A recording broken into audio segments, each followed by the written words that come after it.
Listo, entonces empezamos la clase de hoy con la actividad, como decíamos hace un momento. Vamos a dar opción de participación.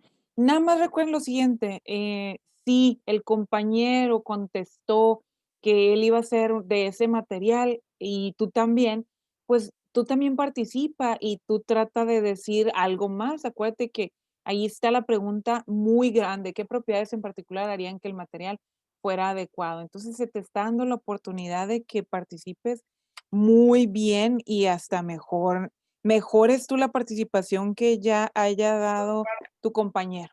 Entonces, no hay que, es que ya lo dijeron. No, porque tú le vas a agregar algo más, ¿sí? Entonces, pero es libre, nada más vamos a tomar alrededor de 20 minutos, quiere decir que voy a tomar 10 minutos más o menos para la primera pregunta. Entonces, vayan iniciando, que sea eh, voluntario. Es mucho mejor, ¿no? Si es voluntario. Entonces, ¿quién dijo yo? ¿Quién quiere empezar? Pregunta uno, ¿eh? ¿Qué Pues material y yo si por quieres, qué? Adelante, una vez. Mauricio. Pues yo elegí fibra de madera en la primera, que es crear una taza. Me enfoqué en los primeros 2 puntos, como dijo usted, como Ándale. es un aislante térmico y es muy económico de producir, y a la hora que ya se puede desechar si no es de un gran rendimiento, como viene de la misma propiedades de naturaleza, pues se no va a contaminar tanto y hasta se puede reutilizar para, fertilizantes naturales. Oh, excelente, bien pensado, ¿no? Eh, a lo mejor tendrá menos duración que algún material compuesto, pero su vida útil no va a afectar al medio ambiente y es térmica, dijo Mauricio. Muy bien contestado, ya como estudiante de ingeniería de materiales, de la clase de ingeniería de materiales. Muy bien, Mauricio. ¿Alguien más?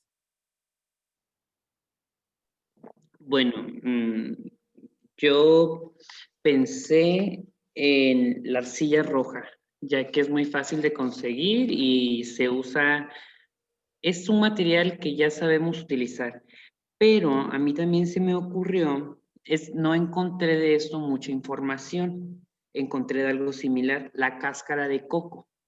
La cáscara de coco es muy resistente y es fresca y no sé con qué se podría combinar para que guardara ese calor.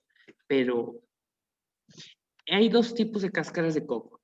Hay unas que son de color verde, esos cocos, y son muy resistentes, pero muy resistentes, y son muy gruesos. Entonces considero que tal vez sería un proceso pues algo largo, pero de eso se podrían hacer las tazas.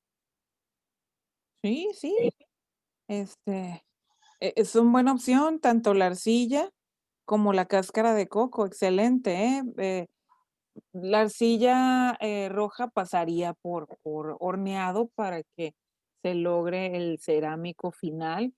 Y la cáscara de coco, quizá tengamos que darle un procesamiento un poquito más largo, pero sí suena muy bien, ¿no? También muy amigable con el medio ambiente.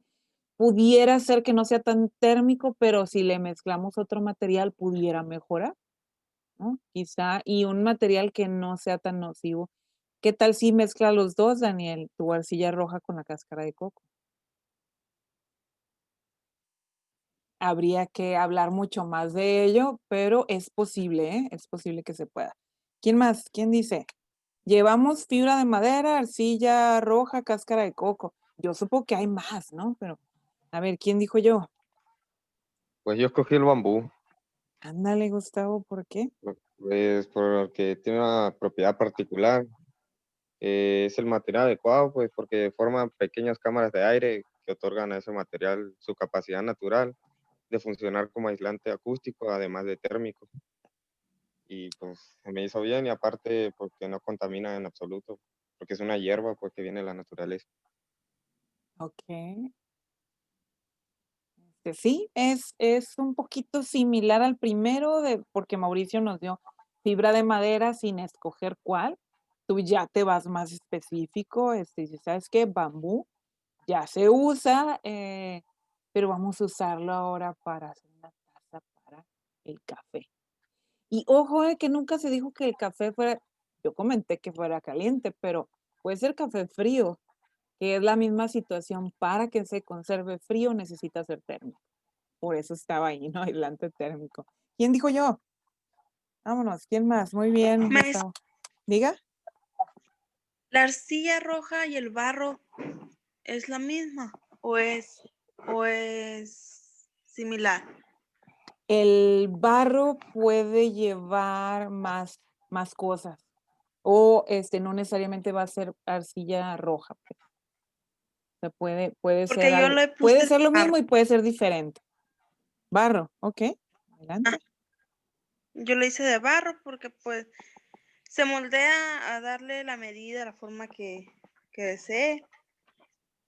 Y me imagino que mezclado con otra cosa también puede ser térmico, porque para el lado, para las cosas del lado, sí sé que el barro es más fresco, Ujú, así es. pero para lo caliente, me imagino que mezclándolo con algo más.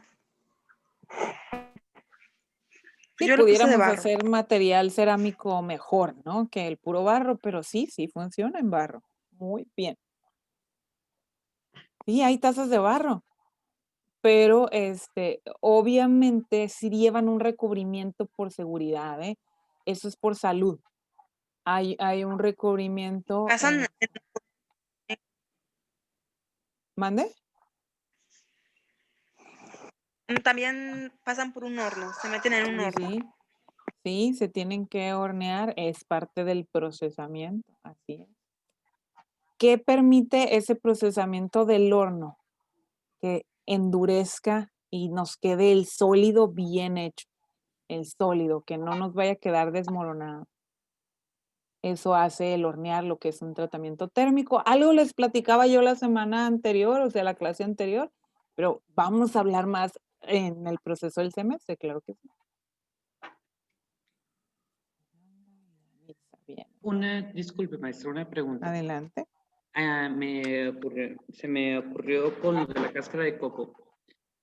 Vamos a ver, por ejemplo, materiales biológicos también dentro de la clase para este tipo de, por ejemplo, de crear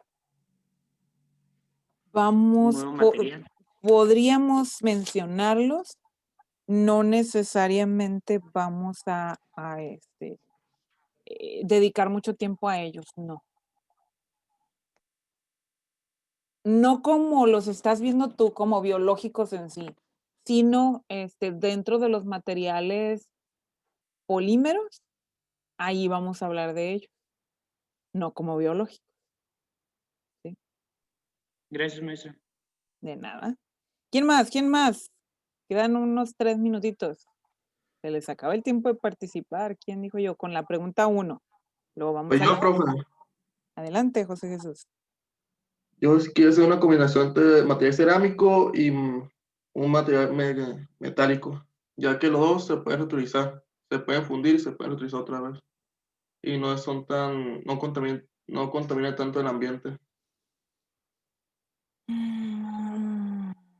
Ok, llevar a reprocesamiento cuando tienes un material compuesto entre ambos, sí se puede, pero no es tan sencillo como lo estás pensando, ¿no? O sea, tienes que llevar a un procesamiento de separación de la parte metálica de la cerámica.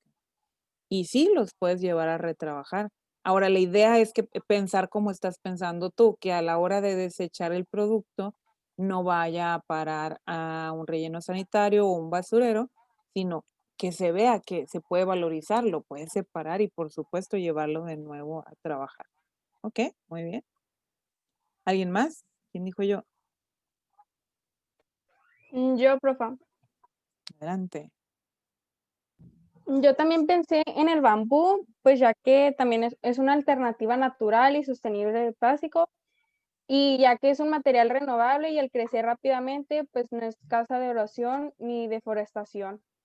Y también porque es un buen conductor, no es un conductor de calor, por lo cual no te podrías tener miedo de quemarte. Ajá, excelente. Sí, sí, sí. Muy bien. Y agregó además de lo que ya había dicho Gustavo. Excelente. Muy bien. Así que, Maestra, sí, diga. yo le hice de materiales cerámicos y materiales poliméricos compuestos de sustancias orgánicas en base del carbono, hidrógeno y oxígeno.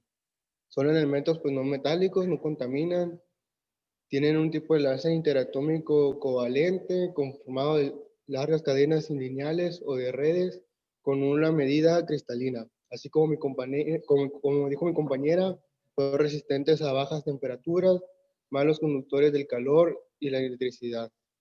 O sea que esta taza está planeada para pues, hacer tu café, vendría siendo en un colador o calentar el agua, echarla a tal, pues así no te quemas O sea que tú vas y a así es como utilizar cerámico, digamos, al interior y el polímero al exterior. Y así Ándale. le das un doble, que sea doblemente térmico. Muy bien pensado. Digo, existen ya por ahí en el mercado los termos que traen mezclado polímeros, metales, cerámicos. No es tan común esa mezcla que tú acabas de mencionar, Fernando, y es muy buena, ¿no? Cerámico al interior, polímero al exterior. Muy bien. Muy bien. ¿Alguien más? ¿Quién dijo yo? Uno más. Y ya no alcanzaron los demás porque nos vamos a la segunda. Profa, una taza de papel de trigo. Es Ándale. biodegradable y está curada. Está curada. De papel de trigo. Sería de un uso quizá, ¿no? Pero no importa, o sea, tú ya estás pensando en que es desechable, pero que no va a contaminar. Y sí va a ser térmica, ¿verdad? Sí. Me gusta como piensas. ¿Por qué?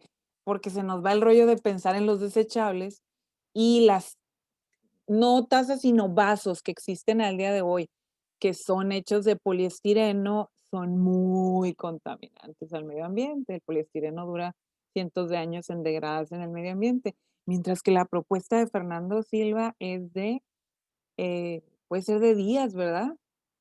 Entonces, buenísima idea.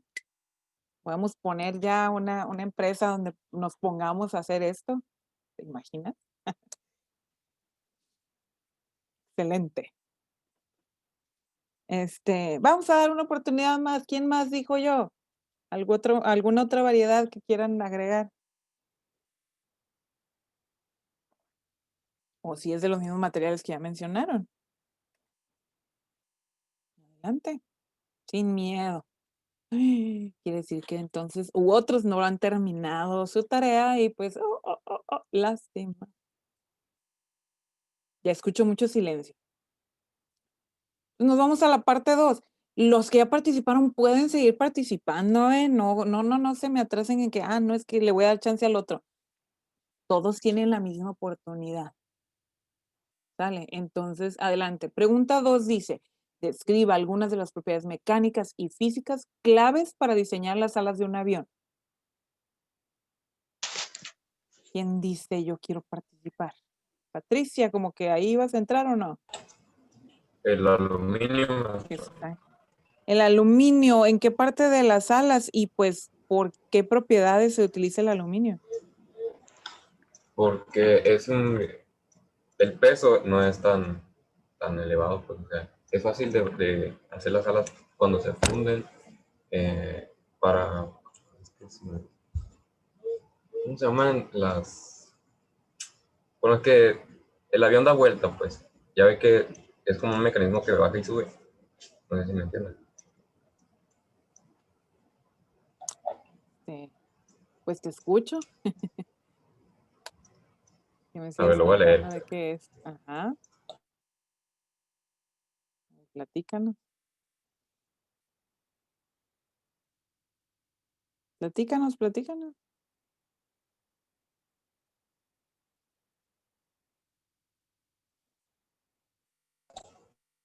Es que no sé cómo se llama esa parte del avión donde el de la ala, pues. Pues entonces no investigó completo. Sí, es que ese nombre no lo noté, pero o sea, el aluminio es por eso, porque no cuesta tanto, es fácil de fabricación y para fundirlo, para moldearlo. Ok, bajo costo, fácil de fabricar, fácil Peso ligero Es rígido Peso y ligero. resistente. Ok, entonces ahí está, ya por fin llegamos hasta el final. Rígido, resistente. Que me digas propiedades mecánicas. Resistente. Ahí está. Ok. ¿Por qué tendrá que ser resistente? Pues ahorita me van a explicar los demás. ¿Qué más investigaron? ¿Quién dijo yo?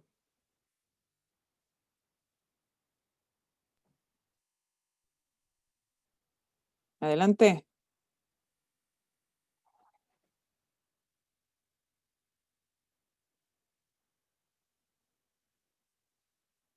Ajá.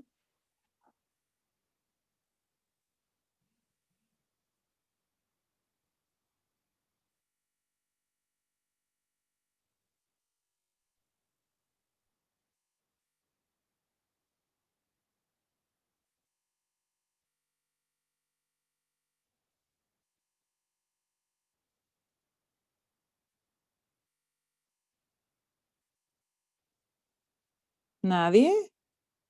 ¿Que no investigaron? ¿Qué más? Está Yo, bien. maestra. Lo del aluminio está bien. Adelante, ¿qué más? Dice, buena parte de los aviones usan aluminio o duraluminio, que es un conjunto de forjas de aluminio, cobre, magnesio y silicio. Este pertenece a la familia de las aleaciones de aluminio. Entonces podemos distinguir dos partes en el revestimiento del ala, el revestimiento superior y el inferior. En ambos casos, el material será una aleación de aluminio. Ahora bien, cada parte tendrá unos requerimientos por lo que nace propiedades que nos harán escoger una aleación u otra. Excelente. Pero ¿cuáles son las propiedades? Resistencia, otra vez. Muy bien, pues es aluminio o es una aleación con aluminio. Excelente. ¿Alguien encontró otro material más que le quieran agregar? La fibra de vidrio yo la encontré en el recubrimiento de las alas en la parte de en medio, cerca donde va la gasolina, porque como es un aislante térmico, al momento de estar a presiones altas y cerca de la gasolina, pues esto permite que no se sobrecaliente tanto. Y también es moldeable, fácil de utilizar y muy económico. Y como también es uno de los materiales muy ligeros, esto hace que el costo bueno, el peso del avión disminuya, ocasionando un tramo de la trayectoria de vuelo menor, así generan menos gasolina y crean más impuestos ellos. Ok. Dijo algo fuerte, ¿no? Con propiedades físicas. Dijo, cerca a donde está motor, turbinas, como es muy caliente, entonces es más conveniente poner un material cerámico, ¿verdad? Y es donde utilizamos fibra de vidrio. Y luego es material ligero, no es de alto costo, igual que el aluminio. Entonces esto es muy bueno. Muy bien. Muy bien, Mauricio. ¿Quién más?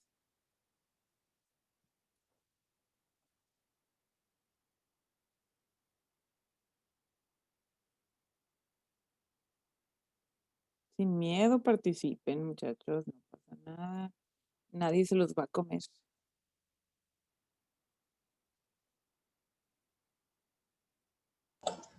El titanio, maestro.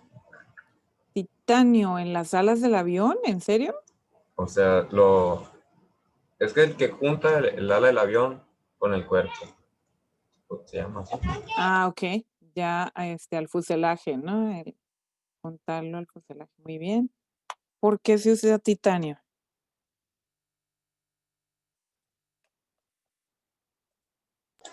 Por la alta presión o tensión que se genera con el aire, ¿no? Ok, porque agrega más resistencia, la propiedad mecánica de resistencia, para que quede más firme al propio cuerpo del avión. Más que el titanio, no podemos hacer el ala realmente de titanio porque es mucho más pesado Pues sí, es más que pesado. el Si no es el que conecta, pues. y es muchísimo más caro, olvídense. No, hombre, eso nos eleva los precios hasta donde no se puede. Pero aquí, sobre todo la propiedad del peso, el peso nos hace mucho daño. Las alas, el dibujito que yo les estaba haciendo aquí es en referencia a eso. Este es un ala, en realidad el avión iría, voy a poner, en lo que investigaron debería haberle salido algo así, ¿no? Del ala. Entonces digamos que por aquí está el avión, el cuerpo, todo esto es parte del avión. Y entonces en azul están viendo que es el viento. Y les dibujé ahí algo que dice, hay presión abajo del ala, hay presión arriba del ala.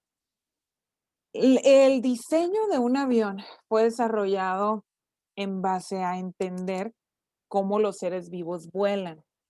Pues les explico. ¿Quiénes son los seres vivos que vuelan? Pues son aves, los pájaros, ¿verdad? Entonces ellos tienen una combinación de varias cosas. Una, para que puedan volar, su cuerpo tiene que estar equilibrado con respecto a las alas y la musculatura de los brazos que compone las alas. Y dos, para que se puedan elevar y mantener en el aire, están equipados de plumas, ¿verdad? Y las plumas que ellos tienen en las alas no son todas iguales. Tienen plumas primarias, secundarias y terciarias, por cierto, ¿no? Entonces, tienen su función esto de las plumas. Y resulta que mientras se van a elevar los pájaros, las aves, entonces utilizan unas de las plumas y utilizan mucha energía proveniente de su cuerpo, ¿sí? De los músculos de su cuerpo.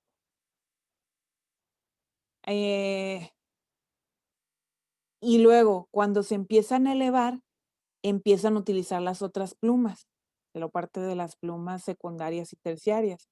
¿Qué hacen ellos? Entre las plumas se crean unas bolsas de aire, que eso va a ser la diferencia de presión con el exterior, con el medio ambiente. Esas rayitas azules que les dibujé yo ahí a través del ala del avión, ¿ok? Entonces, hay un perfil del aire que lo identificamos de dos formas, ¿no? Está la parte del viento que entra con una velocidad que al final de cuentas es aire, es la atmósfera. Entonces, la cuestión es que golpea al ala, en este caso el ala del avión, en el caso de los seres vivos, pues a los pájaros. Entonces, se necesita crear una diferencia de presión con el exterior. Entonces, en el avión lo que manejamos ingenierialmente es que la presión de acá abajo es diferente de la presión de acá arriba.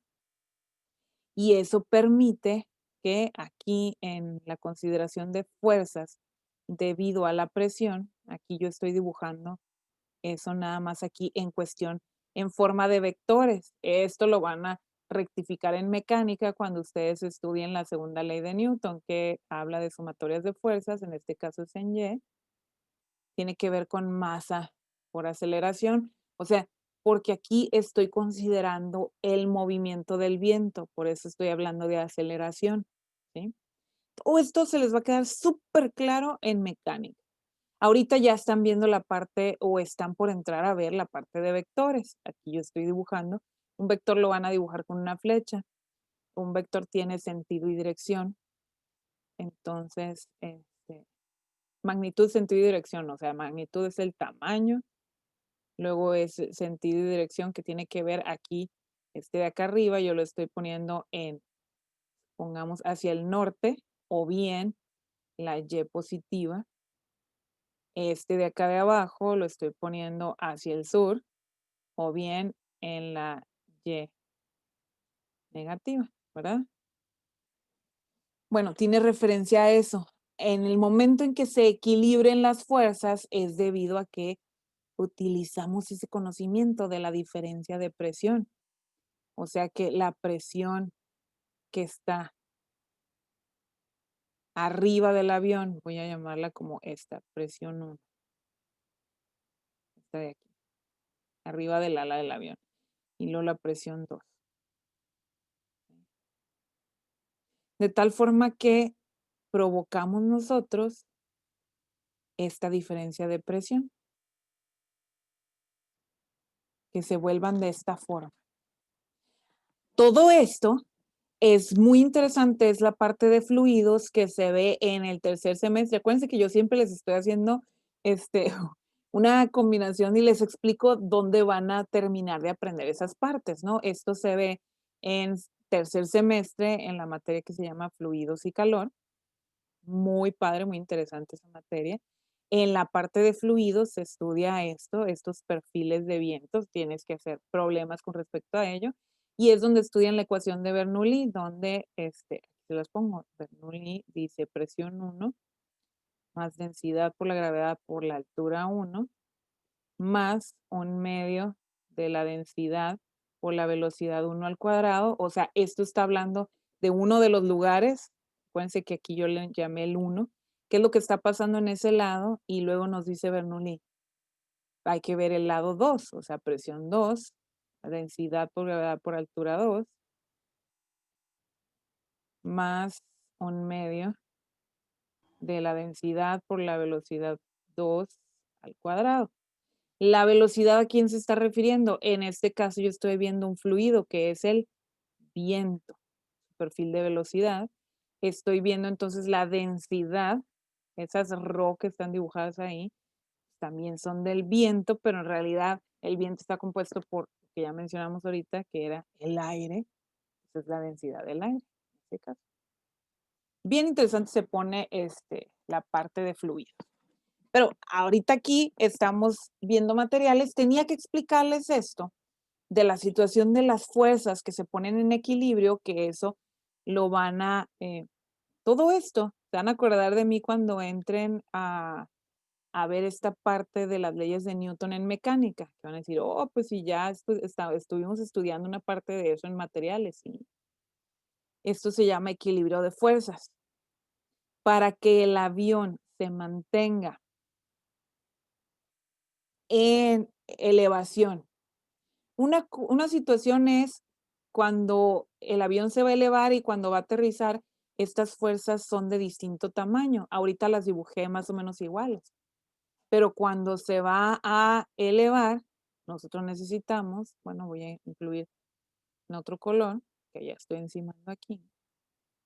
Cuando el avión se va a elevar, la fuerza hacia arriba, necesitamos que sea más grande que la fuerza hacia abajo, porque queremos despegar. Pero para mantenerlo ya con un perfil de velocidad constante en el viento, entonces nosotros necesitamos algo como lo que yo dibujé aquí en rojo, las fuerzas, que las fuerzas estén equilibradas del mismo tamaño, ¿sí? Estas en horizontal no van a ser del mismo tamaño si está en movimiento, pues es lo que va a estar constante, ¿no? El avión. Estas fuerzas tienen que ver con el impulso. Uno es esta de aquí. Si el avión, como lo dibujé yo, que el ala está aquí, entonces el avión se está moviendo acá hacia la izquierda, ¿ok? Lo que se tienen que imaginar. Entonces, quiere decir que yo tengo esta fuerza que es de empuje debido a la potencia que me da los motores del avión. O sea, aquí tiene mucho que ver también el material del combustible, ¿sí? Y lo que tengas en el motor.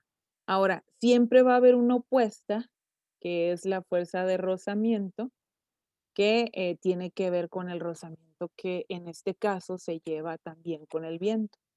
Entonces, cuando se siente como que el avión está planeando, digamos, que se ha acomodado en un perfil de viento horizontal equilibrado, entonces estas fuerzas sí se logran equilibrar, ¿sí? Utilizas menos energía del motor. Pero luego tienes que los vientos te cambian y luego hay bolsas de viento que no son perfiles constantes, pues. Entonces tienes que agrandar esta fuerza, la fuerza de empuje, para lograr romper el rozamiento del viento. Muy interesante, pero les digo aquí, o sea, no puede existir ingeniería de materiales sin fluidos y calor, sin mecánica, etcétera, ¿sí? Entonces aquí ya les di un avance de cosas que van a aprender durante este semestre y el próximo, en tercer semestre, aprenden esta parte de fluidos con la ecuación de Bernoulli. Bueno, yo quería ponerles esto para explicarles un poquito más del porqué de esos materiales terminan siendo esenciales. Y ahorita nos decían, es que el peso, ¿ok? Es esencial. Pero también, además del peso, yo necesito que el ala sea resistente. Ah, bueno, luego nos sugería ahorita Fernando Miranda, nos decía, no solamente aluminio, sino dura aluminio, que significa que es una aleación con cobre, magnesio y silicio, donde le dan una dureza mayor. No agregan tanto peso, pero sí le dan una mayor dureza para que resista más estos perfiles del viento, ¿verdad? Excelente. Y luego tuvimos muy buenas participaciones donde también nos hablaron de que se agregaba fibra de vidrio para donde está cerca de los motores y luego se agrega titanio o aleaciones de titanio para donde pegamos el ala al fuselaje, al cuerpo del avión. Y ahorita que les platicaba lo de las diferencias de plumas, que tienen diferentes plumas las aves, entonces las alas del avión también hacen un juego. Tienen unas partes que son movibles, ¿sí? Que tanto para despegar como para aterrizar, voy a dibujarla así nomás como si fuera cuadrada. Pero hagan de cuenta que tienen unos pedazos, están como divididas.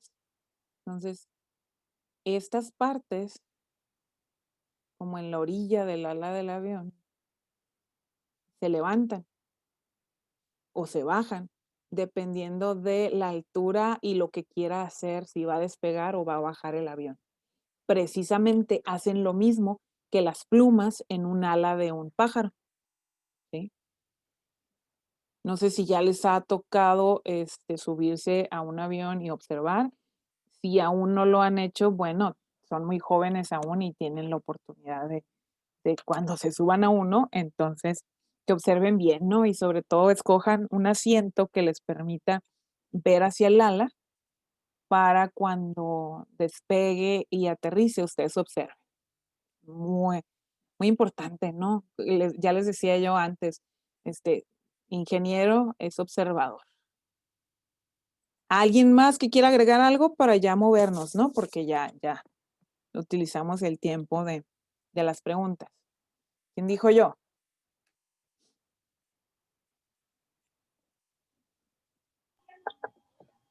Más que un nombre de un material, son propiedades que debería tener Excelente, América, díganos. y sería resistencia a la termofluencia y resistencia a la corrosión. Excelente. Resistencia a la termofluencia, o sea, cambios de temperatura del fluido, en este caso del aire, ¿no? Tienen que resistirlos. Hay partes de la atmósfera donde va cambiando según la altura a la que se va elevando el avión. Son diferentes temperaturas y pues eso los tiene que resistir el material. Excelente. Y luego nos dijo la otra, resistencia a la termofluencia y resistencia, ¿qué? Discúlpame.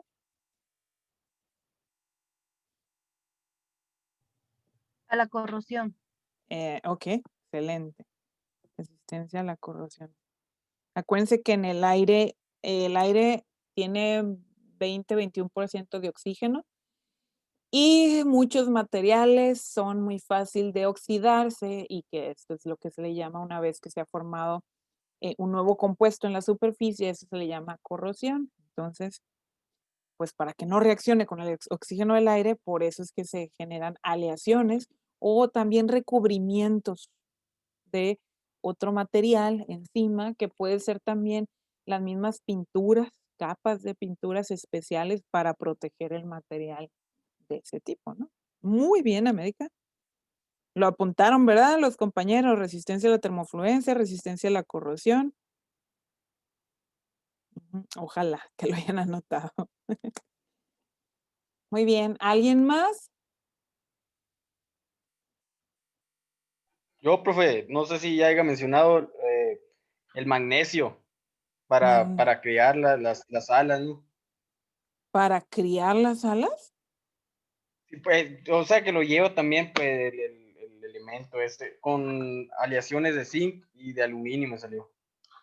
Ok, Porque sería, la es base muy ligero. sería aluminio, agregado magnesio y zinc. No, no habían mencionado eso. Ajá. ¿Y qué Porque me agrega? salió que es el metal más ligero y que pues no le agrega peso pues al avión. Puede hacerlas, puede agrandarlos, puede hacerlo más grande, pero igual el peso no aumenta pues mucho. Ok, entonces propiedad física que mantiene un peso ligero y propiedad mecánica, ¿cómo anda con la resistencia ahí?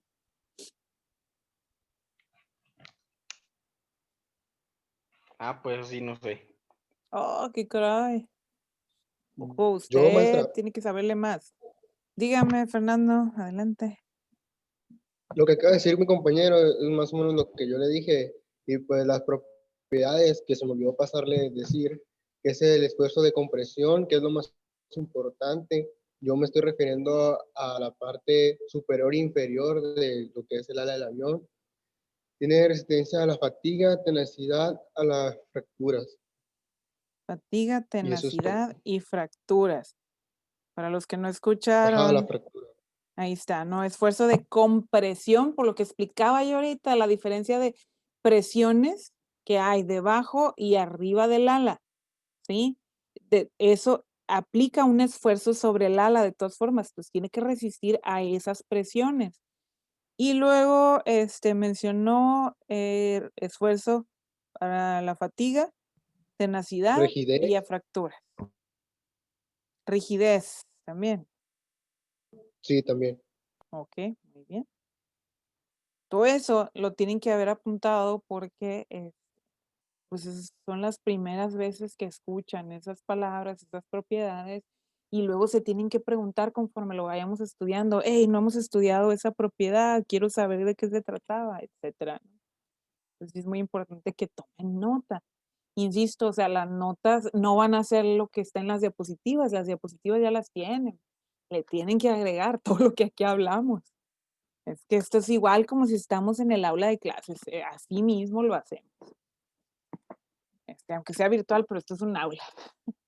Listo, muy bien, muchas gracias, muy bien participado, compañeros.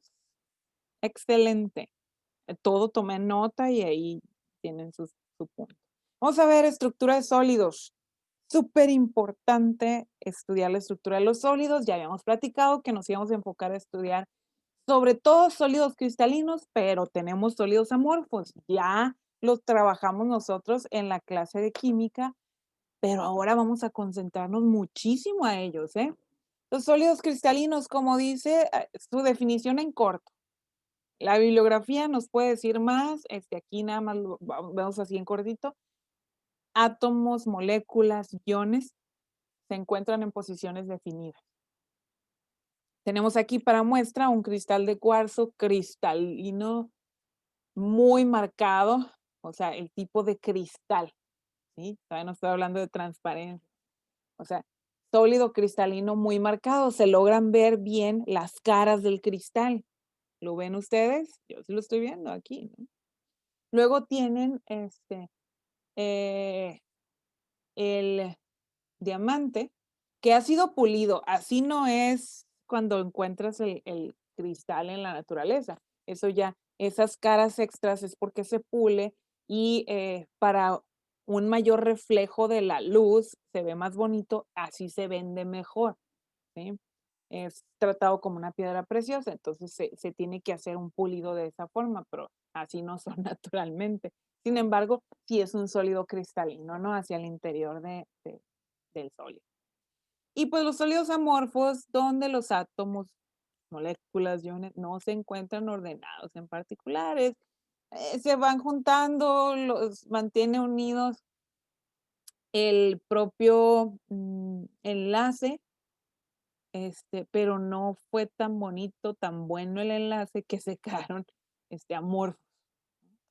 Bueno, estructura, aquí es donde hay que poner muchísima, muchísima, muchísima atención. Mire, existe la celda unitaria y existe entonces, después de tener una celda unitaria, formamos redes cristalinas. Noten con mucha atención. Una celda unitaria es la unidad de repetición de un sólido cristalino. Vean ustedes, observen lo que está marcado en rojo en esta figura. Obsérvese que aquí en la figura tenemos muy marcado un sólido de tipo cúbico, este que está aquí. Y observen que si me muevo hacia arriba, hacia abajo, derecha, izquierda, o sea, si me muevo hacia allá, se repite ese tipo de cristal. O sea, la celda unitaria es la unidad una que se va a repetir a través del sólido cristalino y eso nos forma la red cristalina. ¿Qué es la red cristalina? Una matriz en 3D, en 3 dimensiones, ¿sí? O sea, donde tengo ya muchas celdas unitarias, como se muestra aquí, en 3 dimensiones. Obsérvense. Y fíjense lo increíble de esto, o sea, es la repetición de muchas de ellas y cada vez, o sea, si yo agarro un pedacito, se sigue viendo la misma forma de la celda unitaria en una red cristalina. O sea, si yo parto, voy a tomar otro color. Si yo lo parto, por ejemplo, aquí, si me están siguiendo donde yo estoy partiendo el color. Eso, si agarro ese cachito, si tuviera una forma de cortar esa matriz tridimensional y la corto ahí, ¿qué es lo que voy a ver? De nuevo, es un cubo, formado por varios cubos, pero es un cubo. Entonces, es tan interesante que la celda unitaria se repite a través de toda la red cristalina y nos permite ver la misma forma. O sea, aquello que, no sé si ustedes recuerdan, pero en química se vio una práctica de esto, donde les mostramos en fotografías los cristales, cómo se ven si nosotros utilizamos un estereoscopio y lo que alcanzamos a ver del cristal, ya sea cúbico, ya sea heteroclínico, ya sea hexagonal, el que estuviéramos observando, podemos ver que se repite.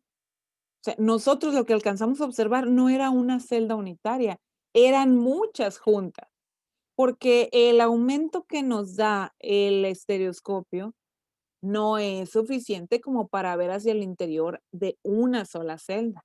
Lo que estábamos viendo nosotros era algo como esto, donde tenemos muchas juntas. O sea, estábamos viendo una red cristalina en realidad, ¿sí? Sin saberlo, ustedes era lo que ya estaban viendo, una red cristalina. Hay que considerar lo que ven aquí, que describe una celda unitaria. Nos decía la definición que se repite a través de un sistema cristalino, pero además la celda unitaria nos dará las caras, nos dará esto, los ejes, fíjense bien. Las caras las vamos a formar por las 3 dimensiones. Aquí estamos formando las 3 dimensiones. En este caso están representados en el plano por A, B y C. ¿Ok? Y además, tenemos que tener algo más que son los ángulos entre sí. Entonces, los ángulos entre sí están representados por alfa, beta y gamma. Es como una Y, pero en realidad gamma, hay formas de escribirlos, pero más o menos es algo así. Entonces, vamos a tener presentes 3 ángulos y 3 longitudes, que es lo que vamos a representar con el plano cartesiano. A, B y C lo vamos a ver como longitudes.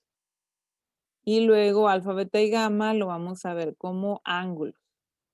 Aquí es donde les decía que se hace una práctica que para esto necesitan tener plastilina, un transportador, una regla, picadientes, porque durante esta semana, en la siguiente clase que les toca a ustedes, en realidad no es que nos veamos aquí en vivo, pero van a tener ustedes que realizar esa práctica. Yo voy a estar al pendiente porque van a tener dudas y van a tener la práctica en video. No les recomiendo esperarse a que pase otra semana para hacerlo porque van a tener otros trabajos. Entonces, por eso es que son esas 2 horas para que ustedes realicen esa práctica. No, es que estoy trabajando. No, lo de su trabajo es por otro lado, no tiene nada que ver con sus clases. Entonces, no es pretexto, ¿sí? Usted tiene que estar aquí. ¿Estamos? Entonces, tienen que estar al menos las horas que tienen marcadas en su horario de clase. Entonces, ya tienen que tenerlo para el día jueves. El jueves tienen que tener listo su plastilina, todo el material que se les mencionó, pues, para empezar a trabajar. Y lo que van a hacer es planos en 2 dimensiones y luego celdas unitarias, como lo que ven aquí, que son en 3 dimensiones, y luego después de las celdas unitarias van a hacer una red cristalina. O sea, van a hacer muchas juntas de eso mismo. Y no solamente van a ser cúbicas, entonces no se trata de hacer un solo tipo, no, van a ser 5 tipos diferentes. Entonces tienen que estar preparados para ello. ¿Sí? Muy bien, entonces continúo. Recordando las redes de Bravais, aquí tienen en esta diapositiva, recordando esto de las redes de Bravais, se supone son 14 iniciales, 14 básicas, ¿sí? Estas 14 luego tienen una ligera variedad en cuestión entre los ángulos y las longitudes, en cómo se reacomoda el átomo, molécula o ion que está por ahí por el interior, que se puede acomodar a una ligera distancia, aunque supuestamente era centrado, puede ser ligeramente diferente. Tenemos más de 100 posiciones diferentes, además de estas 14, que es parte de la investigación que se va a hacer en ese reporte de esa práctica que les estaba mencionando. Entonces, estas son las básicas, ¿sí? Las básicas son, es más, no son ni 14, son 7, pero de las 7 se desprende una separación. ¿Dónde está esa separación? Aquí en este cuadro que ven ustedes aquí abajo, marcado entre naranja. Ay, le avancé una diapositiva. Disculpen, ya regresé a la diapositiva. Entonces, aquí es donde se separa la diferencia de por qué no son 7 y son en realidad 14. Bueno, tenemos las 7 es cúbico, tetragonal, ortorrómbico, hexagonal, monoclínico, triclínico, trigonal. Esas son las 7, ¿sí? Ahora bien, yo puedo tener primitivas, como viene aquí, que lo estoy marcando con una P, la primitiva. Puedo tener centrada en el interior, ¿sí? Que se está marcando con una I. Puedo tener F, que es centrada en todas las caras, ¿sí? O aquí una C que nos habla de centrada en 2 caras, ¿sí? ¿Ok? Entonces, primitiva significa, observen bien ustedes, las primitivas todas están como en la primer columna. Se los voy a encerrar para que igual vean, estas son todas las primitivas. Estas de aquí. ¿Sí? ¿Ya las vieron? Ok. Todas las primitivas, lo único que tienen son todos los vértices.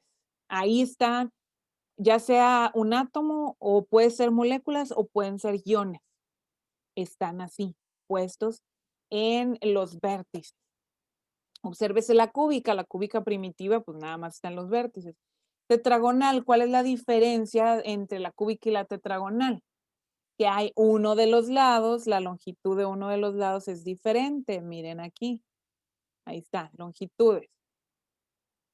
A y B son iguales, me dice ahí, pero C es diferente. ¿Quién es A? Pues puede ser esta de aquí. Eso puede ser A. Y luego esta otra puede ser B. ¿Sí? Pero luego el otro espacio me dice, pues no, este otro ya no es del mismo tamaño. ¿Sí? Entonces, ahí está la diferencia. La cúbica, todos los lados son iguales, todos los ángulos son iguales. La tetragonal, uno de los lados es diferente y todos los ángulos son iguales. Ortorrómbica, vamos a ver en todas las primitivas, ¿no? Ortorrómbica, ninguno de los lados son iguales, o sea, son de diferente tamaño. Los ángulos sí son iguales, ¿sí? Todos los ángulos son iguales, 90 grados. Hexagonal, ¿sí? Resulta que el hexagonal en esta figura no está completita, no se alcanza a ver el hexágono completito. Sin embargo, aquí lo puedo conseguir dibujar. Voy a tomar el azul para que se note un poquito mejor sobre la hexagonal. Por acá nos tiene que aparecer otro. Por acá otro. Sí. Entonces, ¿cómo se construye este hexágono? De esta forma. Lo van a ver en las prácticas. Termina estando centrada, la primitiva sí tiene una centrada arriba en la cara de arriba y en la cara de abajo. También. Aquí está. Aquí logran ver el hexágono. Deberían, ¿no? Ojalá que sí lo puedan ver. Ahí está. ¿Dónde están las 6 caras? 1, 2, 3, 4, 5, 6. Ahí está el hexágono. Acá abajo, ahí está. 1, 2, 3, 4, 5. Acá en medio. Ok. Entonces, luego tenemos monoclínico. Diferencia aquí también otra vez, los lados son distintos, ángulos, tienes aquí muy parecido esto, ángulo de 120 grados, aquí el ángulo es un poquito diferente al 120 grados. Triclínica, todos los ángulos son diferentes a 90 grados, o sea, ninguno puede ser de 90 grados y todos los lados son diferentes. Trigonal, todos sus lados son iguales, pero hay un ángulo diferente. O sea, es como tener un cubo, pero inclinado, porque uno de los ángulos va a ser diferente. ¿Sí? Entonces, bueno, voy a borrar todo esto porque luego encimo todo y ya no se puede ver. Obsérvese la diferencia con la centrada en el interior o bien en el inglés le llamamos a esto. ¿Y por qué se los menciono en inglés? Porque es centrada en el cuerpo. Porque la bibliografía de todo esto, o sea, la literatura, los libros, los artículos que nos hablan de esto, nos hablan de centrado en el cuerpo, que es lo mismo que decir centrado en el interior, pero lo ponen en inglés. Así está la traducción del libro en español, conserva la sigla del inglés. O sea, hablan de BC, Body Center. ¿Sí? Viene del inglés, no viene del español. ¿Sí? Total que hablan, por ejemplo, de la cúbica centrada en el cuerpo, que vendría siendo esta de aquí arriba, la primera que ustedes están observando, la cúbica centrada en el cuerpo, y esa, si observan aquí hay un, que puede ser átomo, ion o molécula, ahí está en el centro. Entonces, sus siglas en la forma de identificarlo es BCC. ¿Qué significa? Body Center cubic, de las siglas en inglés, ¿sí? Y luego, si la vemos centrada en las caras, la F proviene de face center. O sea, viene esta sigla, FC. Y en el caso del cubo, se abrevia como FCC, que es Face Center Cubic. ¿Sí? Y esto lo vamos a repetir una y otra vez. Este tipo de cristal lo vamos a hablar mucho porque es el cristal que tiene el acero común y el acero aliado. Entonces, como vamos a estudiar los diagramas de fases del acero, o sea, hierro-carbono, o bien hierro-carburo de hierro, entonces ustedes van a estar estudiando mucho estos tipos de cristales, ¿sí? Y vamos a ver cómo es que se llega a formar ese cristal y cómo podemos romper y hacer que se salga del centro hacia las caras. Y pues el de enseguida se sale hacia la otra cara y nos queda compartido entre esta cara y otro. El de arriba pues también se baja para acá, entonces logramos tener todo eso de la forma FCC o Face Center Cubic, como esta de aquí. ¿Sale? Bueno, limpio todo esto que tengo ya dibujado aquí. Y observo que esto es la misma situación que pasa con el tetragonal. Miren, igual está centrada, pero tetragonal no tenemos centrada en las caras. Esta no la tengo aquí, ¿no? No hay. En ortorrómbico tenemos más tipos, porque tenemos centrada en el cuerpo, centrada en las caras, donde hay un átomo, ion o moléculas en cada cara, o bien la parte de que esté centrada únicamente en dos caras. Observen aquí. ¿Sí? O sea que el ortorrómbico todavía tiene una mayor cantidad alrededor del cristal de átomos, iones o moléculas ahí. ¿Qué hace esto? Bueno, esto va a hacer un cambio en las propiedades físicas y mecánicas del material.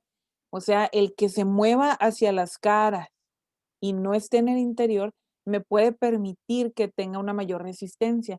Pero además es bien importante en las aleaciones de los, sobre todo materiales metálicos, que si yo tengo de inicio esto centrado en las caras, centrado en el cuerpo, yo tengo que sacar, y eso lo hago térmicamente, agregándole calor al material, logro que se pase a las caras y entonces meto al interior o a alguna de las caras el otro metal. Y entonces logro incorporar el otro metal al cristal que ya tenía originalmente. Eso es donde se pone bien interesante. Las aleaciones metálicas de eso tratan, de que utilicemos el cristal que tenemos a través de métodos térmicos y termoquímicos, pongamos en el cristal en las caras, ya sea en todas las caras, en dos caras o en el centro, en el cuerpo, el otro elemento. Así es como ahorita mencionaban, no, pues es que puedo tener aleaciones de aluminio, cobre, magnesio, silicio, aluminio con magnesio y zinc. Son las aleaciones que mencionaban ustedes hace un momento y de eso tratan. ¿Cómo es que se pone el magnesio, el zinc, el silicio? Se logra poner en esos espacios del cristal. Interesante, ¿sí o no? Bastante interesante las aleaciones. Pero para poder entender cómo vamos a alear, mande, pregunta, adelante. Es que eso a mí se me entraba más o menos, ¿no? Y no entendí, o sea, no alcancé a escuchar qué significan las bolitas que están ahí adentro. Son átomos, iones o moléculas. Lo mismo que tienes en el exterior. Lo mismo que tienes. ¿Y qué significa que? ¿Y qué significa qué? ¿Y qué significa cuando tienen varias? Por ejemplo, el no. F, ya ves que tiene... No van a tener el- varias, sino en todas las caras. O en 2 de las caras. A eso se refiere y es lo que habla aquí. ¿Sí? O sea, no es de muy buena pregunta, Fernando, muy buena pregunta, le agradezco que la haga mucho porque, luego van a decir ustedes: pero, pues, yo quiero que nomás tenga". Voy a tomar otro color, porque tengo el azul y voy a dibujarlo en las primitivas. Las primitivas que solamente tienen los vértices, pero ustedes van a decir: "No, pues yo nomás quiero que tenga otro aquí, en una de las caras". No, eso no se da. Acuérdense que esto va a ser repetido a través de una red cristalina, lo que teníamos en la otra diapositiva anteriormente, donde tengo muchos, en este caso de cubos, pues tengo muchos cubos uno tras otro. Entonces, no voy a tener eso que nada más tenga en una cara aquí repetida y luego, porque luego voy a tener el otro pedazo, el otro cubo aquí, ¿sí? Es lo que hay que entender, que acá anda el otro cubo. Aquí las bolitas me van a marcar eso, iones, átomos, moléculas. Entonces, resulta que este otro cubo, lo que puedo tener es sí en las 2 caras, pero para cúbicos en realidad puedo tener en todas las caras. Entonces tendría que tener en todas las caras. El significado es diferentes propiedades. O sea, yo puedo tener una aleación común. Esto sería el acero común. Y lo voy a poner como acero dulce, porque así se conoce también en el mercado. ¿Sí? Que sea cúbica, centrada en el cuerpo. Es lo más común que ustedes van a encontrar. Ahí hay uno en el cuerpo. Ya lo vieron, ¿verdad? Ya lo dibujé ahí. Y puedo tener una aleación de acero carbono, de fierro carbono, por ejemplo, con magnesio,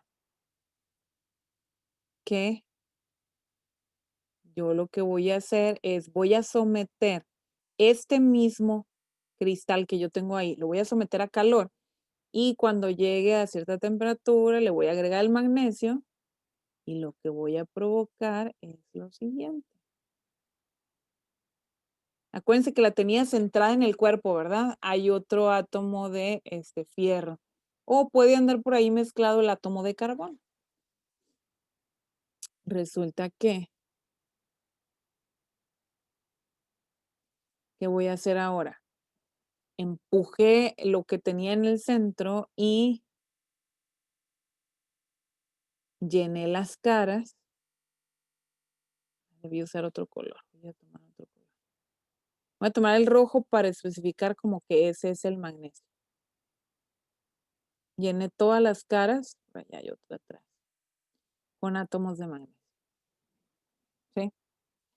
Significa que va a estar mezclado alrededor de toda la estructura del material, de toda la estructura cristalina. Se conserva la estructura cúbica, pero es como se acomodan tan perfectamente los átomos unidos entre sí o moléculas unidas formando estas estructuras, como les digo, tan perfectas. Y estoy utilizando esa terminología de hablar de perfectas. Pero no todo es perfecto. La realidad es que hay errores, hay dislocaciones, no todo el tiempo va a quedar, de repente van a quedar unos espacios vacíos. Es algo que pasa por naturaleza y es algo que van a investigar para la próxima semana. Que dijeron, ahora no nos van a encargar nada. Pues no, sí les vamos a encargar. Es esa parte, ¿no? Van a estudiar esos errores de la cristalización. Entonces, pasan poco alrededor del material y luego también podemos corregirlos. Si hay errores, podemos corregirlos dando un tratamiento térmico. Sin pasar de estado sólido a líquido, mantenemos la fase esta sólida, pero con un tratamiento térmico, con un enfriamiento en específico para ese material que puede ser o muy rápido o muy lento. y nos va a dar una mejor cristalización, podemos lograr quitar esos errores, que sí quede como por ahí un espacio vacío, un hueco, pues, ¿sí? Que sí se puede dar. Entonces, lo que hay que entender en las redes de Bravais es básico que tenemos primitivas, centrada en el cuerpo, centrada en las caras, o puedo tener centrada en 2 caras. Se puede dar eso. Continúo. Los sistemas cristalinos, por lo tanto, se habla de eso, de los parámetros de red. Esto es una repetición de lo que ya acabamos de explicar. Otra diapositiva para que logren verlo. Si se fijan aquí, no estamos viendo los colores. Redujimos el tamaño del átomo, ion o molécula para que se logre ver un poco mejor cómo está hacia el interior si está centrada en el cuerpo o si está centrada en las caras, ¿sí? Pero es más o menos una repetición de lo que ya habíamos mencionado. Esta cristalización nos va a dar propiedades también de los propios sólidos. Una parte muy importante que ya la habíamos mencionado, pues es el que sean sólidos de acuerdo a su enlace. Ya habíamos hablado de ciertas propiedades, como puntos de fusión, como si son buenos conductores de electricidad y de calor. Ya habíamos mencionado que algunos pues nos da resistencia, pero también es bueno hablar de que enlaces no solamente intermoleculares, que era lo que habíamos mencionado con el enlace metálico, iónico y covalente, sino que también teníamos la parte molecular, que es donde podemos hablar de sólidos moleculares, sólidos de red covalente, sólidos iónicos y sólidos metálicos. Ya ahora sí, digamos, ya a aspectos pues más grandes. Fíjense bien lo que tengo aquí, es un resumen nada más, ¿no? Sólidos moleculares, sólidos unidos por fuerzas intermoleculares, deben recordar fuerzas intermoleculares. Fuerzas de Van der Waals, puentes de hidrógeno, básicamente. Hay más puentes, pero ya es lo que se estudió en química. En general son blandos y puntos de fusión bajos. Ahora, nosotros vamos a ver mucho más fuertes sólidos de red covalente, sólidos iónicos, sólidos metálicos. Sólidos de red covalente, grandes redes o cadenas de enlaces covalentes. Sólidos duros, fuertes, altos puntos de fusión. Eso es bueno. Sólidos iónicos, sólidos unidos por enlaces iónicos, como su nombre lo indica. Las propiedades dependen de la carga del ion, pues sí, sí, pero aquí son las mismas propiedades que vimos en los enlaces en la clase anterior, que si son duros, que si son frágiles, que si son resistentes, pero no son resistentes a un esfuerzo donde sean golpeados, por eso es que decimos que son frágiles. Los sólidos metálicos, exclusivamente metales, su estabilidad tiene directa relación con la cantidad de electrones disponibles y, por supuesto, con el tipo de elemento que forma la red cristalina, ¿sí? Ahora, existen soluciones sólidas. O sea, ¿a qué nos referimos a esto? Cuando tenemos una mezcla de sólidos, donde uno o más solutos se encuentran en estado sólido y no se altera la condición cristalina del solvente, o sea, la cristalización del mismo solvente.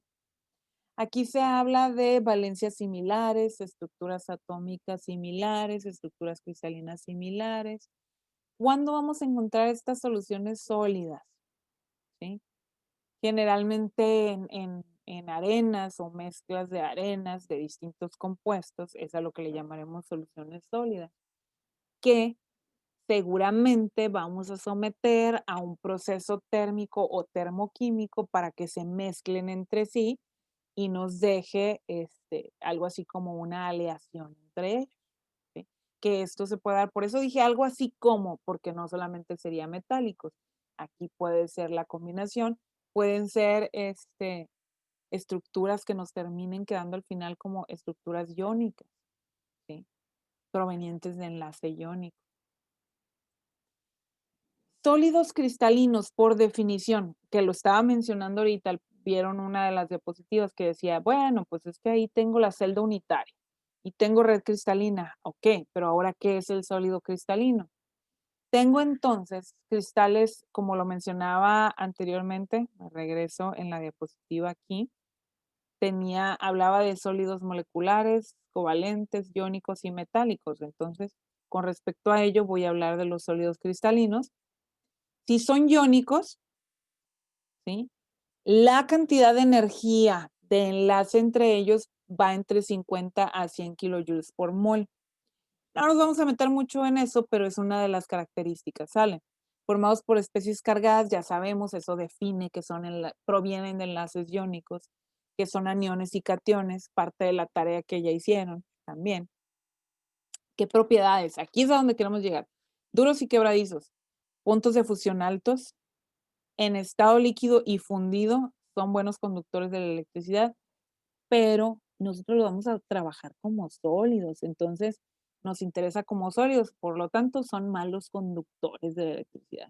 Ejemplos, ahí tienen cloruro de sodio, óxido de aluminio, cloruro de bario, sales y silicatos en general son sólidos cristalinos que son cristales iónicos. Tengo cristales covalentes.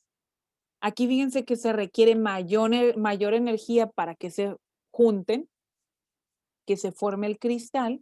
Ahorita hablábamos de hasta 100 kilojoules por mol, aquí hablábamos de hasta 1000 kilojoules por mol, o sea, esto significa que hay más energía para que se junte. Ahora, son buenos porque sí son duros, sus propiedades duros e incompresibles. ¿Se acuerdan ahorita que hablábamos de eso con las alas del avión? O sea, porque va a haber esfuerzo aplicado, entonces son buenos y por estas propiedades son muy utilizados. Malos conductores eléctricos y del calor. Entonces, hasta el momento, si queremos materiales con propiedades de mala conductividad, pues van a ser los que son cristales iónicos y los cristales covalentes. Aquellos materiales que se compongan de ese tipo de cristal. Ejemplos, aquí tanto el grafito como el diamante son sólidos cristalinos de enlace covalente. El cuarzo, el SiO2, es un sólido cristalino de enlace covalente, ¿sí? Aun y cuando nosotros podemos encontrar que silicio y oxígeno deberían ser un enlace iónico, la respuesta del enlace se parece un poco más al tipo del enlace covalente, ¿sí? Tengo más sobre el enlace covalente. Aquí está la muestra de cómo se presenta en el grafito y el diamante, ¿sí? Para la cristalización. Y pueden observar ustedes cómo aquí está en la figura en planos, en 2 dimensiones, cómo se va uniendo una a otra. En el caso de carbono, se va uniendo y formando, vean ustedes, la forma tiene hexagonal, ¿sí? Genera un cristal hexagonal. La situación tanto en el caso del grafito y el diamante son hexágonos, sin embargo, si se observan bien el grafito, cuando se junten los planos esos de 2 dimensiones y nos forma la tercera dimensión, son hexagonales que terminan centrados también en el cuerpo. Mientras que el diamante no. El diamante es primitiva, el cristal, la celda unitaria termina siendo primitiva. Entonces, esto hace la diferencia que al final uno sea oscuro y el otro sea, que el otro deje pasar la luz y el otro absorba. El grafito absorbe la luz y el diamante no. Una simple característica física se las da la cristalización. Además, eso de cómo se juntaron y se forma la tercera dimensión, cómo son diferentes las celdas unitarias, hace la diferencia en cómo el diamante tiene una alta dureza a diferencia del grafito. El grafito es muy frágil, ¿sí? El grafito asemeja, aun y cuando es un cristal covalente, asemeja mucho a un comportamiento como los enlaces iónicos. Es muy frágil, ¿sí? A diferencia del diamante. ¿Sale? Pues ahí ponemos atención en eso. Tengo los sólidos cristalinos moleculares, por ejemplo. Ahí tenemos unidos por fuerzas de Van der Waals. Muy poca energía para unirlos o por enlaces de puentes de hidrógeno. Como se requiere muy poca energía para unirlos, también esto nos dice que pues, se requerirá muy poca energía para separarlos. Por eso es que sí son deformables, sí son compresibles, sí son blandos, o sea, son frágiles. Son malos conductores de calor y electricidad. Puntos de fusión bajo, aquí tienen ejemplos. Óxido de azufre, yodo, el agua sólida también nos da cristales moleculares. Y los cristales metálicos, si estamos hablando de los iónicos y los covalentes, ¿por qué no vamos a hablar de los metálicos? Ahí está. Cada punto reticular, o sea, los vértices que decíamos ahorita dentro de las redes de Bravais, donde separábamos en las 14 redes, ¿sí? Cada punto reticular está formado por un átomo de un metal, en el caso de los cristales metálicos. Los electrones se encuentran deslocalizados en todo el cristal. Es lo que hace lo que llamábamos la famosa red de electrones, que todos los electrones de cada átomo son de todos. Por eso es que los metales son muy buenos conductores de electricidad y de calor, ¿sí? Por cómo quedan acomodados los átomos formando el cristal, formando primero la celda unitaria y luego pues formando la red cristalina que conforma el cristal. Propiedades básicas resistentes debido a la deslocación, o sea, de lo mismo que los electrones anden por todos lados, se unen pues todos, es como tener un ejército de electrones que protege al material, algo así lo voy a llamar. Debido a la movilidad de los electrones, son buenos conductores, ya lo mencioné.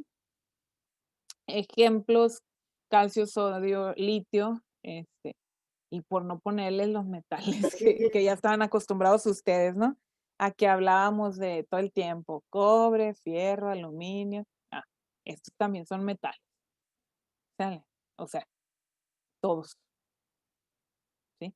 Pero tenemos sólidos amorfos. ¿Qué pasa con los sólidos amorfos? Chequen, noten bien, aquí en la figura de abajo se logra observar la diferencia. Si es un sólido cristalino, observen cómo se ve completamente bien ubicados átomos, iones o moléculas ¿sí? En los espacios, lo voy a seguir llamando como los vértices de la figura del cristal. Mientras que el sólido amorfo no se da. Se acomoda como quiere, ¿sí? No hay una estructura cristalina, simplemente. Precisamente se aprovecha de todas formas esa característica. Aquí ustedes pueden ver ejemplos, están viendo hule, por ejemplo, que es un sólido covalente. El hule es un sólido que proviene de enlace covalente. Y pues es un ejemplo muy común. Tenemos muchísimos materiales de sólidos amorfos y precisamente utilizamos las características que nos dé el sólido amorfo también para generar esos materiales. Aquí la última imagen que les acabamos de agregar es para que noten bien cómo se van acomodando sin formar una estructura geométrica tan perfecta como lo veíamos en las redes de Bravais. Aquí nada más se van uniendo, sí, por la fuerza de los enlaces entre sí, pero se van uniendo como pueden, ¿sí? No hay un perfil de repetición entre la unión de moléculas de átomos de iones. No existe. Por eso le llamamos eso de sólidos amorfos. Aquí tenemos otra forma de que vean la estructura en un solo plano, o sea, en 2 dimensiones, que vean, por ejemplo, en un cristal cómo se acomodan perfectamente geométricamente una repetición, mientras que a la derecha ustedes pueden observar en el sólido amorfo cómo no se presenta esa repetición de la estructura, ¿sí? Y lo voy a llamar así, es un desorden en la unión, ¿sí? Se logra observar, espero que sí lo puedan estar viendo ustedes. ¿Sí? Unos de los sólidos amorfos mayormente conocidos y con un uso extremo por todos lados, pues es el de los vidrios. Este es un material cerámico, son cristales cerámicos que provienen de unión de enlaces iónicos en general, pero puede ser una combinación de enlace iónico y enlace molecular, enlace pues iónico y covalente, perdón. Aquí tenemos, por ejemplo, yo les comentaba en la otra clase, no, pues a los vidrios le podemos dar color azul, color rojo, color amarillo, ámbar, ¿qué hace la diferencia aquí? Y ustedes recordarán, en química se estudió al vidrio, el estado vítreo, y ahí se veía, se estudia como si fuera un sólido, sabemos que no lo es, porque es como que un líquido, pero muy, muy parecido en propiedades al sólido, pero no da la cristalización. Entonces, esto se da por fusionar materiales inorgánicos que se han enfriado sin haber cristalizado. Tenemos óxido de silicio, óxido de sodio, óxido de boro que se funden y luego se les puede agregar a eso que se va a fundir, o sea, que vas a meter al fuego o a un horno.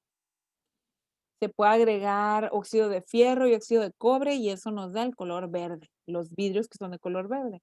Se puede agregar óxido de uranio para dar color amarillo, óxido de cobre y óxido de cobalto para dar una coloración azul y cobre y oro se agregan para dar una coloración roja. ¿Sí? Pues, francamente, los vidrios más caros pues son los que son del color rojo, porque pues, es más complicada la extracción, ¿no? De esos materiales. El vidrio, dato muy importante, muchachos. Ahorita que veíamos materiales en la taza que estaban hablando de diseñar ustedes, la actividad 1 que era de tarea. Bueno, dato muy importante, el vidrio es el material, y lo llamo en general, ¿no? Material vidrio, que es más fácil de reciclar. Ojo, ojo, que tiene que ver, eso sí, si voy a reciclar, nada más tengo que cuidar que sea del mismo color y los mismos compuestos. O sea, yo puedo moler el vidrio que ya no estoy usando. Si son puros vidrios verdes, muelo todos los vidrios verdes y los vuelvo a fundir y vuelvo a tener el 100% lo puedo recuperar y vuelvo a tener un material sólido amorfo igual que con el que empecé. Pero si eran botellas y ya quebradas, entonces yo puedo volver a hacer botellas que ya no estén quebradas, con las mismas características. Eso no lo puedo lograr con los polímeros y no lo puedo lograr con el resto de los cerámicos, no lo puedo lograr incluso con los metales. Pierdo material en la parte reciclada. Sí se pierde material por contaminación del mismo material. Y aquí no me pasa esto, ¿no? Es dato importante ahí, que era bueno conocerlo, saberlo. Muy bien, hemos terminado la clase del día de hoy. Hasta ahí llegamos. Como les digo, en un momento más les subo la tarea que van a investigar, que es de dislocaciones, errores en la estructura. Básicamente de eso trata, ¿no? Es una investigación relativamente muy sencilla, pero pues que entiendan, ahorita yo decía, la estructura cristalina perfecta, muy bonita, muy bella, pero no todo es perfecto, también les dije, ¿no? Quedan errores en los materiales, entonces hay que aprender desde ahorita, desde ya, que existen errores y eso, pues eso van a hacer de tarea y con eso empezamos la siguiente clase, la próxima semana. Y les queda también que para el día jueves ustedes tienen que estar pendientes, yo les voy a avisar y voy a estar pendiente para la realización de su práctica. Que ya les platiqué que a la hora de clase les va a aparecer la publicación donde lo van a ver en video, lo tienen que seguir las instrucciones y me van a preguntar si lo están haciendo bien, ¿sí? Para yo poder ayudarles. Si lo hacen a otra hora, no es que no les pueda ayudar, pero no es que les vaya a contestar tan rápido. Y si lo están haciendo a otra hora de clases también, pues tampoco era. De eso no se trata. Pues muy bien. Sí, hasta aquí llegamos el día de hoy y estaremos pendientes también en asesorías, recuerden ustedes, hasta las 5 o 6 de la tarde. ¿Listos? Cuídense mucho. Nos vemos y muchas felicidades a todos los que participaron por ser parte proactiva en la clase. Excelente trabajo. Muy bien. Nos vemos. Bye. Nos vemos, profe.